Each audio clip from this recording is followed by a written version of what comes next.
Maintenant, j'attaque l'exercice. Donc, pour commencer, il me manque les caractères spéciaux après le paragraphe qui termine par « ses complices ». Donc, entrée, et je vais insérer des caractères spéciaux qui se trouvent tout à droite dans des symboles. Je cherche les symboles. Et là, il se trouve que je le trouve. Si je ne le trouvais pas tout de suite, je vais dans « Autres symboles ».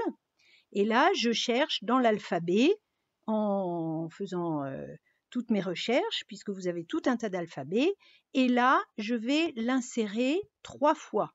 Insertion, insertion, insertion. Je ferme ma boîte. Je remarque dans le modèle que aussi bien ces 3 caractères que je sélectionne,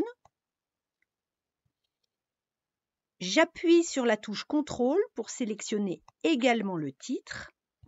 Et ces 2 choses, je vais les formater comme il se doit. Je vais retourner à l'accueil dans le menu Format paragraphe et je vais choisir de centrer et de mettre de l'espacement avant et après. Les petites flèches vont de 6 en 6 et ça se mesure en points verticalement. Je continue en faisant passer le titre en majuscule, le raccourci CTRL majuscule A. Et puis, je remarque ce qui est en italique. Alors, il y a le premier paragraphe, mais il y a également la dernière ligne. Donc, j'appuie sur CTRL pour avoir les 2 sélections et je sélectionne la dernière ligne. Et ces 2 choses se mettent en italique. Pour la dernière ligne, pendant que j'y suis, je remarque dans format paragraphe qu'elle est appuyée à droite et qu'il y a de l'espacement avant comme si on avait sauté une ligne. Donc 6 points par ligne, ça fait à peu près 12 lignes. Comme ça c'est fait. Je vais m'occuper maintenant des strophes. Donc je prends les strophes. On me dit qu'elles sont à 3 cm de retrait. Donc c'est évidemment à gauche. 3 cm de retrait. Et puis entre chaque strophe, il y a de l'espacement. Je vais donc mettre de l'espacement avant et après de 6 points. Là, mes strophes se sont formatées correctement et je remarque qu'elles sont incomplètes. C'est la fameuse question J. Donc, je vais prendre sans vergogne et je vais le prendre exprès avec le petit signe de fin de ligne. CTRL-C pour le copier et je vais le positionner en 2e position partout. CTRL-V, je me mets devant le Q de qui, CTRL-V, devant le L de lui, CTRL-V. Maintenant, je vois bien que le dernier vers est la répétition de la fin du vers précédent. À un malheur, à un malheur. Salissons-nous. Alors, c'est difficile de l'attraper, mais je vais l'attraper. Voilà. Je n'attrape pas la fin de paragraphe. CTRL-C, c'est dans ma souris. CTRL-V, je le remets, j'en arrive au même résultat. Majuscule entrée pour aller à la ligne sans changer de paragraphe. Je reviens là-dessus. Si j'avais été simplement à la ligne en faisant entrer, vous voyez que ça saute une ligne puisqu'on a dit que les paragraphes devaient être espacés de 6 points. Donc j'annule ça et je reprends. Donc majuscule entrée pour faire une fin de ligne et CTRL-V pour le recopier. Je reprends cette succession.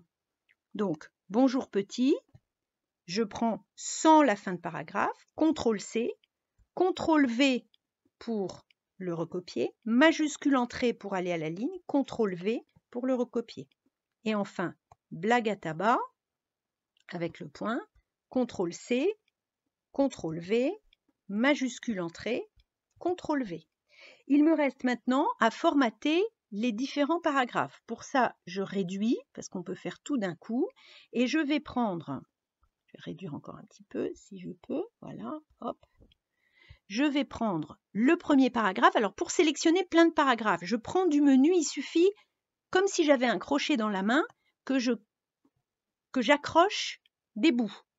Donc, j'appuie sur la touche CTRL, je vais prendre des bouts de ce paragraphe et je vais également prendre des bouts des 2 derniers paragraphes. Voilà. Donc là, maintenant, avec cette sélection, je vais aller formater tous mes paragraphes d'un coup. Donc, il n'y a pas de retrait. Par contre, il y a, pour la première ligne, un retrait de première ligne. On me dit dans l'énoncé à un moment donné qu'il est de 1 cm, je crois. Et puis, les paragraphes sont justifiés. Justifiés, ça veut dire que le bord gauche et le bord droit sont bien alignés. J'appuie sur OK et vous voyez, l'exercice est terminé. Alors, j'essaye de le mettre à une bonne dimension. Et donc, vous voyez, la justification, c'est le fait que les bords à droite et à gauche soient bien justifiés. Donc, bien alignés, hein, bien rectilignes. Voilà, on peut quand même augmenter un petit peu. Et là, ça y est, l'exercice est terminé.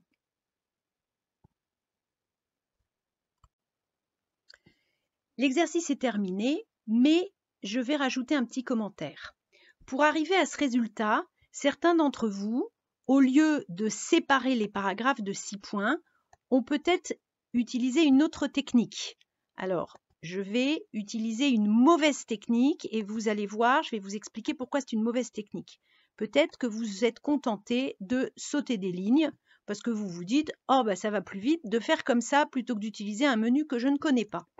En réalité, ce que j'appelle un monstre, c'est une fin de paragraphe alors qu'il n'y a pas de paragraphe. Je m'explique. Quand il vint chercher son voleur sans vergogne, on s'attendait à un malheur, ça c'est un paragraphe qui se termine ici, par le P à l'envers, symbole de fin de paragraphe. Ensuite, on en a mis un autre consécutif, mais celui-là, il n'y a pas de paragraphe. Donc les fins de paragraphe alors qu'il n'y a pas de paragraphe, pour moi, c'est ce que j'appelle un monstre. Et vous devez absolument les chasser. Pourquoi? Parce que si vous aviez 50 pages de strophes à mettre comme ça, eh bien, avec cette technique de mettre des fins de paragraphe partout, il faut appuyer sur Entrée autant de fois qu'il y a de strophes. Et s'il y a 50 pages, ça fait 50 fois je ne sais combien de strophes, donc ça fait beaucoup de clics.